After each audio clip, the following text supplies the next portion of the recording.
בוקר טוב לכולם. כמו שהציג אותי, קוראים לי דורון בוני מחברת ויזה קל. על הבמה יושב איתי רמי קרמי, חבר בצוות הפיתוח, שיעזור לי בחלק השני של המופע. מה שהתבקשנו בחברת ויזה קל זה להקים מערכת לניהול מערך המכירות. ניהול מערך המכירות בוויזה קל כולל 3 ערוצים. ערוץ אחד זה ערוץ הבנקים, ערוץ המועדונים וערוץ החברות העסקיות. את הערוצים האלה מסתובבים אנשים בשטח עם מחשבים וניגשים לכל אחד מהערוצים האלה ויוצרים איתם קשר. בכל ערוץ מסתובבים כ-15 אנשים ובאחריות כל איש יש לו 50 נקודות. בערוץ הבנקים מן הסתם יש לו כ-50 בנקים שהוא צריך לטפל בהם. בערוץ החברות העסקיות וערוץ המועדונים מסתובבים אנשים ומוכרים את המוצרים של ויזה.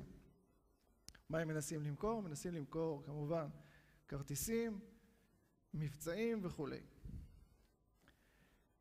כל איש מכירות צריך לבצע בנקודות האלה שהוא אחראי עליהן פעולות של הדרכה, פעולות של פגישה עם מנהלים, פעולות של טלמרקטינג, וכל זה מיועד עבור מכירת המוצרים של ויזה. מה היה המצב הקיים לפני שהתחלנו להקים את המערכת? המצב הקיים היה שמסתובבים כ-25 אנשים בשטח עם מחשבים ניידים. כל אחד מהם צריך לקבוע לעצמו את הפעילויות שהוא צריך לבצע מול כל נקודה. הוא מסתובב עם דפי אקסל שאותם הוא ממלא בנתונים. על דפי האקסל יש עשרות אם לא מאות עמודות שמכילות פרטים על הנקודה, את כל הפעולות שהוא צריך לקבוע, את כל השבועות עם כל הפעילויות שהוא צריך לקבוע איתם, והכל מבוצע בדפי אקסל. ברגע שהוא גומר לשבץ את הפעילות לחודש מסוים בדפי האקסל ומבצע את הפעילויות בשטח, הוא לוקח את הדפי האקסל האלה, תחשבו 50 נציגים שהולכים אל המנהל מלמעלה את הדפי אקסל, והוא צריך לקחת את הדפי אקסל האלה ולהפיק מהם דוחות ולהפיק מהם, לראות אם אנשי המכירות שלו עמדו ביעדים שלהם שהוא הקציב להם.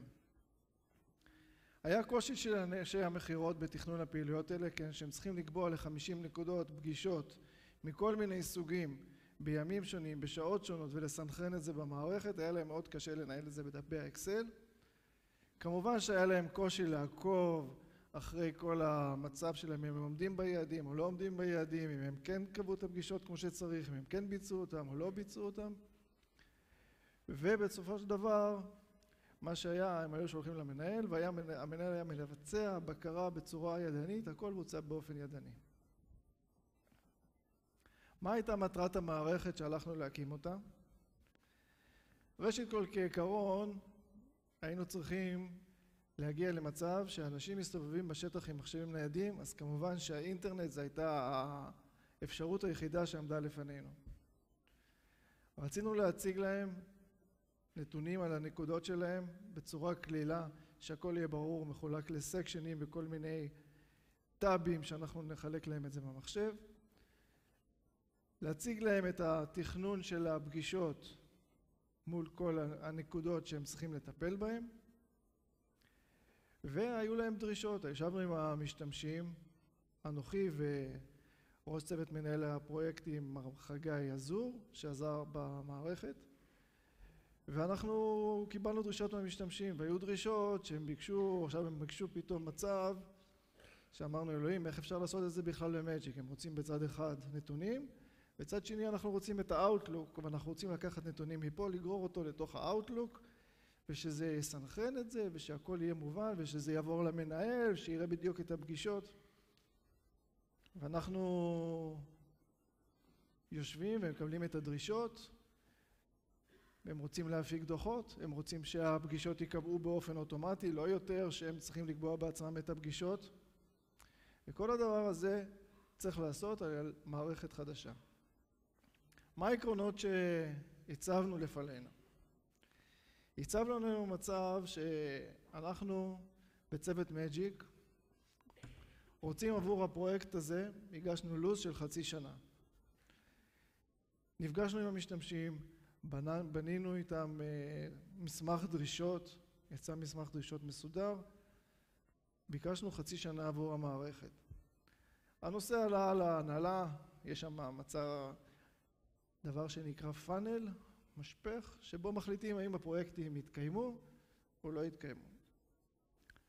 אחרי כמה שבועיים קיבלנו מראש המדור מר זמיר ימירי שיושב פה איתנו, קרא לי ואמר לי בעברית פשוטה, אמר לי נייט, הפרויקט שלכם לא אושר. מה זאת אומרת לא אושר? הוא אומר חצי שנה זה יותר מדי זמן. איזה באז, אין פרויקט.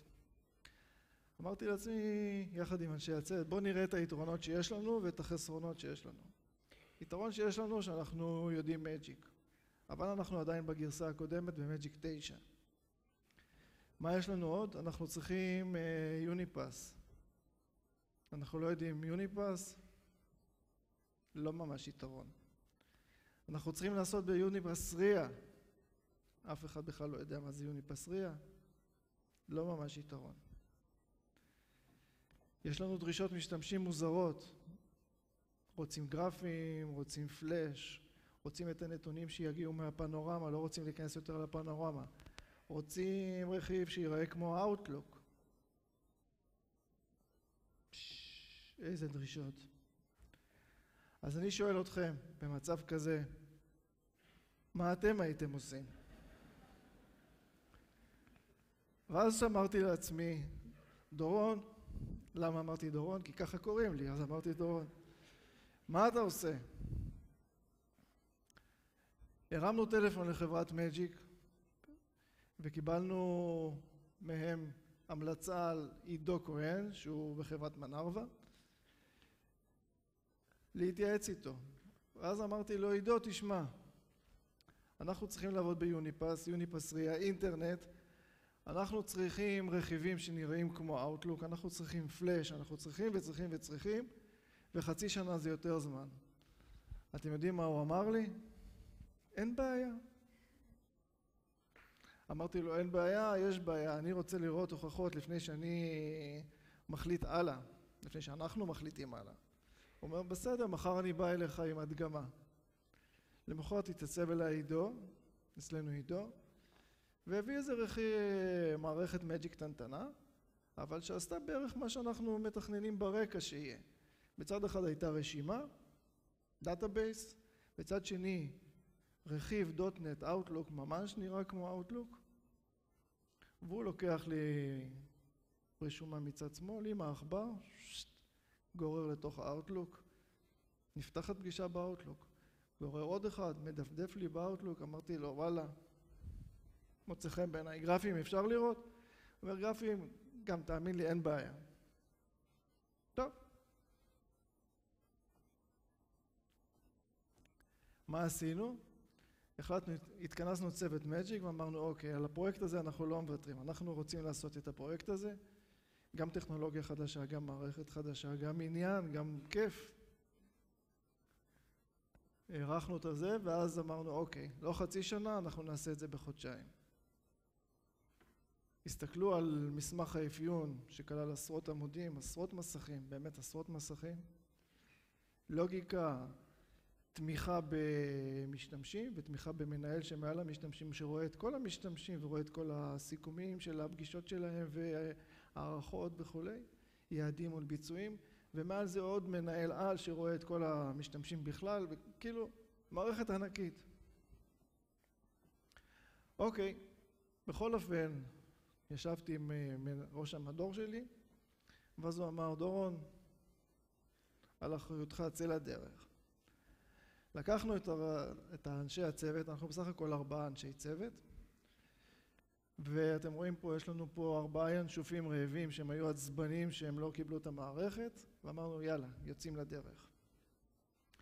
לקחנו את הפרויקט וחילקנו אותו לפרוסות, כאשר על כל פרוסה אחראי אחד מאנשי הצוות. אתם צריכים להבין שבוויזה קל, כשאני אומר חודשיים, אז בתוך החודשיים האלה גם מסתתר, אנחנו לא עושים רק את זה.